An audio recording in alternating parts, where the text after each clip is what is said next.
2시간 전에 마감한 트레이더가 생생하게 전하는 글로벌 마켓 리뷰 델타1입니다. 우리 시장은 살벌한 8포인트 넘는 갭 다운을 맞고 하루 종일 반등 다운 반등을 하지 못했고, 해외 시장 또한 장중 여러 차례 반등 시도가 있었지만 결국에는 따주기 흐름을 보이면서 추가 하락이 가능성을 비추어 주었습니다. 개별 자산군이 흐름을 보면 지난주 금요일 파월 때문에 빠진 게 아니라 진짜 문제가 무엇인지를 알 수 있는데요. 금요일에 지적했듯이 에너지가 지금 문제인 거죠.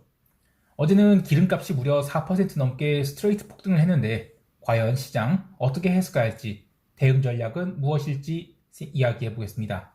먼저 아시아 세션 갑니다. 월요일 개장이 지수 예상 체결가를 보시는 분들은 아니야 저건 아닐 거야 오 주여 부디 별 이야기가 다 나왔을 것 같아요. 근데 이게 주식에 투자하는 개인 투자자만이 아니라 기관 투자자들도 마찬가지였을 것이고, 오로지 풋옵션을 대량으로 매수해 놓았던 외국인만 쾌재를 부르고 있었을 텐데요.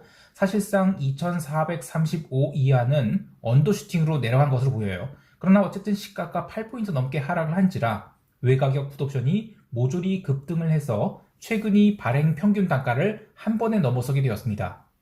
보통 이럴 경우 투자자들은 전일 혹은 주말에 쌓인 이벤트가 시가에 다 반영이 된 것인지, 그리고 추가 반영할 부분이 있는지를 고민하게 되는데요. 당연히 시가에 다 반영이 되었다고 하면 빠른 속도로 매도자들이 이익 실현이 들어오게 되고, 또 현물도 저가 매수가 빠르게 들어오면서 시장은 시가 저가로 출발하면서 쭉 상승하죠. 그래서 오전장 10시 30분 혹은 오후 2시 30분 이 정도의 고점을 형성하곤 해요.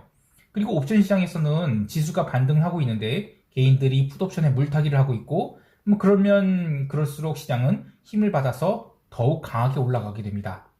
자, 그런데 오늘 시장은 조금 달랐어요. 우선 갭 다운 이후로 반등이 나왔다가 15분도 안 돼서 다시 가라앉았습니다. 그리고 이후 장마감까지 6시간 넘게 장중 진폭이 2포인트를 넘기지 못했죠. 보통 이런 껌딱지 흐름이 나오면 변동성이 죽기 마련인데, 변동성은 갭 상승이 나오고 나서 사실상 하루 종일 죽지 않았다고 봐도 과언이 아닙니다. 이렇게 해외 시장의 리스크가 반영이 되고 나서 반등다운 반등을 전혀 하지 못했다는 것은 이후의 시장 흐름도 재미없거나 제대로 된 반등이 나오려면 상당한 시간이 필요할 것이라는 이야기가 됩니다. 또 하나 볼 것은 옵션 매매 동향인데요. 잔존일이 이제 2주도 안 남았죠. 그에 비하면 우리 시장은 지난주 후반까지만 해도 330선을 향해서 점진적 상승을 하는, 그러니까 설마 풋옵션이 이런 시세가 날 줄이야 라는 안일함에 젖어 있었다고 봅니다.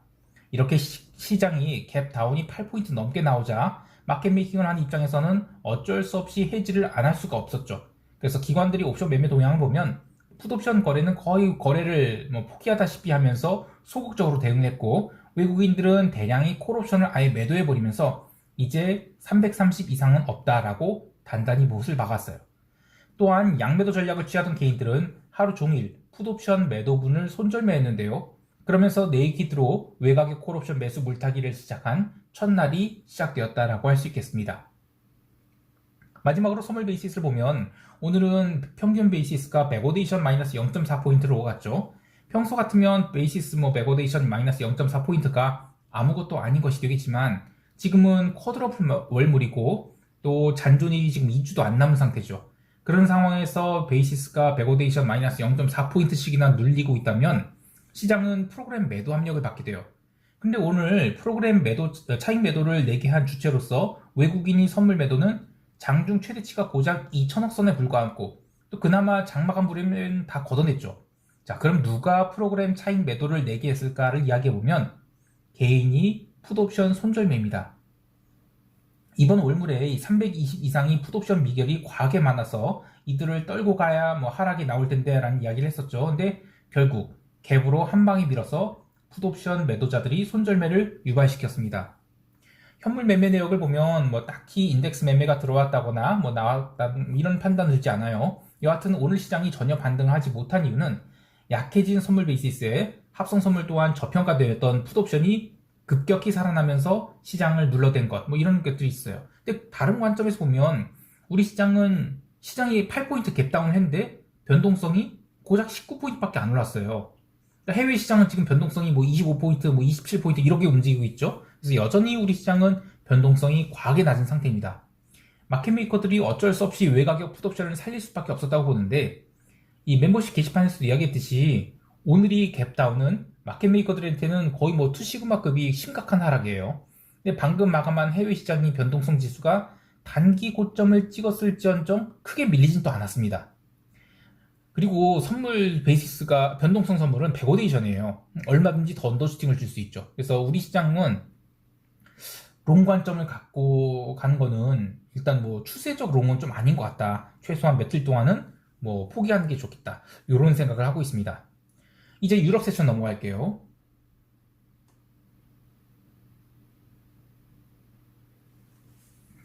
유럽 증시는 반등을 했습니다만 아시아 세션에서 전체 지수 선물 분위기가 너무나도 안 좋았죠. 그래서 과연 어떻게 될까 싶었는데 다행히 오늘 천연가스가 갭 다운이 나와서 하루 종일 20% 넘게 밀어버렸습니다. 그리고 전력 가격도 지난 주말이 그 살벌했던 상승폭을 싹 뒤집는 마찬가지로 한 마이너스 18% 정도 밀어버리면서 일단은 안도의 한숨을 쉬겠어요. 근데 증시보다 더 중요한 것은 채권 시장과 상품 시장의 흐름인데요. 우선 간단히 통화 시장을 보면 유로존 에너지 가격이 조정을 받으니까 유로화가 꾸준히 상승해서 또다시 패리티를 회복하게 됐어요. 근데 결국 현물 마감 때는 윗꼬리를 크게 달았죠. 필립 레인 ECB 수석 이코노미스트는 75bp 금리 인상은 조금 오버액션이다. 잦은 인상을 하더라도 이 점진적 인상을 하는 게 시장에서는 역효과가 적다. 이런 얘기를 했어요. 근데 그럼에도 불구하고 유로존 채권은 갭 다운이 나온 상황에서 거의 살아나질 못했습니다. 이탈리아 10년물 국채는 오전장에 3.86%인가? 이게 정확히? 네, 3.86%네요.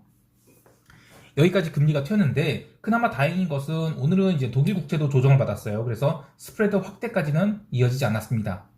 제가 채권 시장을 중요하게 보고 있는 것은 결국 이 에너지 가격을 때려잡는 것이 금리 인상과 같은 정책으로 해결할 수 있느냐 이건데 어제 유럽 천연가스는 강한 조정을 받았지만 미국 천연가스는 조정도 아니고 그냥 횡보를 했죠.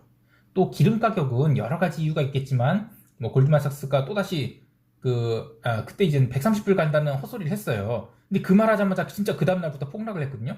여하튼 어제 골드만삭스가 다시 기름값 뭐 매수 찬스다 이렇게 강력하게 콜을 하면서 기름 가격이 폭등을 합니다. 에너지 가격을 때려잡는다는 게 아직은 그렇게 쉬운 게 아닌 것 같아요. 그래서 결국에는 장기 채권 중심으로 지속적인 금리 인상을 반영해야 된다라고 보는데 지난주 금요일에 파월의 발언에도 불구하고 채권 시장은 사실상 전혀 움직이지 않았죠. 그래서 오늘은 채권이 가격 조정이 나올 수 있는 거라고 봤어요. 하지만 정작 아시아 세션과 유럽 세션에서만 채권이 눌렸을 뿐 미국 본장 들어서는 채권은 뭐 하락이 나온 상태에서 별다른 방향성을 보이지 않았습니다. 오히려 약간의 반등이 있었죠. 그래서 저는 여전히 유로존이 문제가 완전히 해결된 것이 아니라고 보고 있습니다. 물론 유로존은 에너지 가격 때려잡기 위해서 뭐 9월 9일에 비상에너지 장관 회의를 소집할 계획이다. 그래서 뭐 시장에 안심을 주려고 좀 했어요. 근데 에너지 가격은 지금 오버슈팅을 준 만큼만 돌려줬거든요. 이걸 보면 되는데 여기 이제 전력 가격이에요. 전력 가격도 이 금요일날 이제 오버슈팅 완전 줘서 이제 고점을 돌파했잖아요. 요것만큼만 돌려준 것이지 아직은 추세가 깨졌다고 할 수 없어요. 또 천연가스 가격은 마찬가지로 고점 찍고 나서 살짝 밀리는 정도인데 이거 여기서 막 부러진다라고 3월달에 이런 것처럼 막 부러진다고 보시면 안 돼요. 일단은 여전히 추세적으로 상승 중인데 힘이 약간 어느 정도 다 했다 이 정도로만 해석하는 게 맞을 것 같아요. 이제 어제 또 이런 얘기가 있었어요. 이란 핵합의 이슈 뭐 굉장히 지긋지긋하죠. 근데 말로는 한다 안 한다 뭐 계속 밀당을 하고 있는데 유가가 오르니까 뭐야 핵 협상 잘 풀리고 있다며 뭐 이런 불만이 나왔죠. 그래서 유럽 천연가스 가격이 눌린 대신에 상대적으로 못 올랐던 브렌트 기름이 어떻게든 100불을 회복하니까 스탑로스 나오면서 브렌트가 103달러까지 튀었다. 뭐 이렇게 봐야 될 것 같아요. 그리고 구리 가격은 영국 LME가 이 서머뱅크 휴일로 놀았어요. 영국 시장 어제 전부 다 놀았는데 그래서 이제 아시아 세션과 유럽 세션 내내 구리 가격이 이제 언더슈팅을 줬습니다. 그래서 커맥스 세션 초반에는 톤당 8,000달러를 깨는 그런 급락이 나왔었죠. 근데 그나마 뭐 미국 증시가 반등을 하면서 어느 정도 살아나긴 했지만 이미 확실히 중요한 추세선에서 얻어맞고 내려가는 상황이 발생한지라 이번 선물 만기가 지나고 나서도 구리 하락 추세는 좀 이어질 것으로 보고 있습니다. 그리고 이제 농산물이 오랜 박스권을 뚫고 위로 오르기 시작했는데, 물론 이제 월말 월초 효과로 오르는 것일 수 있어서 제가 뭐 당장 뭐 매수하자 이런 말은 안 하겠어요. 그런데 나름 의미 있는 상승이 나온 것 같아요. 그래서 그동안에 농산물 대해서 롱관점을 가졌던 분들은 조금 관찰을 좀 계속 해봐도 되지 않을까 생각합니다. 물론 아직은 박스 구간이라고 보고 있어요. 조금 더 횡보가 더 필요할 것 같아요. 근데 긴 횡보 끝에 의미 있는 시세가 한번 나왔다. 여기 좀 중요하겠습니다. 이제 미국 세션 갈게요.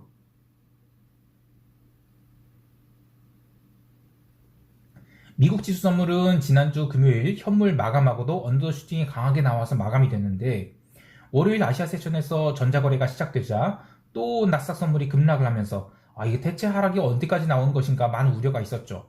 하지만 오늘은 별다른 경제지표 발표도 없었고, 또 아시아 세션에서 추가 급락이 나오기보다는 지역별로 조심스럽게 바닥 확인을 하면서 반등을 줘서 시장을 꼭 부정적으로 볼 필요는 없었습니다. 그렇게 이제 미국이 본장 개장과 함께 나스닥 선물 중심으로 반발 매수가 강하게 들어왔는데, 이미 12,500이라는 지수 자체가 금요일 현물 마감 기준으로 하면 갭다운이 마이너스 1% 이상 나오는 자리죠. 이렇게 빠르게 갭을 채우고 나서는 시장은 또 밀렸어요. 그래서 그냥 하루 종일 의미 없는 따주기장으로 마감을 했습니다. 어떻게 보면 나스닥 지수도 장중 진폭이 150포인트가 안 되는, 그러니까 변동성 기준으로는 시장이 껌딱지를 친 것이나 마찬가지 그런 조용한 흐름이었는데요. 하지만 변동성 지수는 거의 빠지지 않았죠. 게다가 오전장에는 변동성 선물보다 변동성 지수가 더 높게 나오는 변동성 선물의 백오데이션이 나오기도 했었죠. 이것은 마찬가지로 시장이 당장 올라가기에는 여러 가지로 어려움이 좀 많이 있음을 보여줍니다. 물론 오늘 의미를 부여할 만한 뭐 경제 지표가 없었고, 또 개별 종목 흐름도 기름 주식을 빼고는 뭐 전반적으로 딱 조정을 받을 수준만큼의 조정을 받았지 뭐 폭락이 나오진 않았어요. 그래서 이 자리에서 무슨 뭐 마이너스 3% 이런 식의 급락이 나온다라고 보진 않아요. 하지만 상승은 확실히 제한되어 있다라고 보고 있습니다. 이제 월말이고 해서 트레이더들이 슬슬 휴가를 마치고 복귀할 텐데요. 이들이 저가 매수에 나선지 아니면 포지션을 정리한지를 잘 관찰해야 되겠습니다. 전반적으로 시장이 조용했던 관계로 바로 시장 총평하면서 대응 전략 이야기할게요.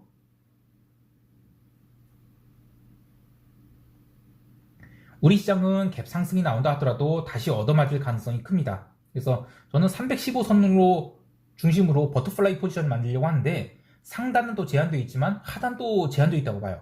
이 315선은 이렇게 쉽게 깰 수 있는 자리가 아니라고 봅니다. 뭐 깬다 하더라도 해외 시장이 뭐 조금만 반등해주면 빠르게 올라올 수 있다고 보고, 그래서 320, 315, 312 이 두 칸 버터플라이를 짜놓고 시간가치 감소를 좀 노리도록 할 거예요. 그리고 날로 네이키드로 콜옵션 매도하기에는 여전히 옵션 프리미엄이 너무 낮아요. 그래서 저는 쉽게 손이 나가지 않습니다. 해외 시장의 상승으로 우리 시장에 갭 상승이 나왔을 때만 콜 매도를 조금씩 할 거예요.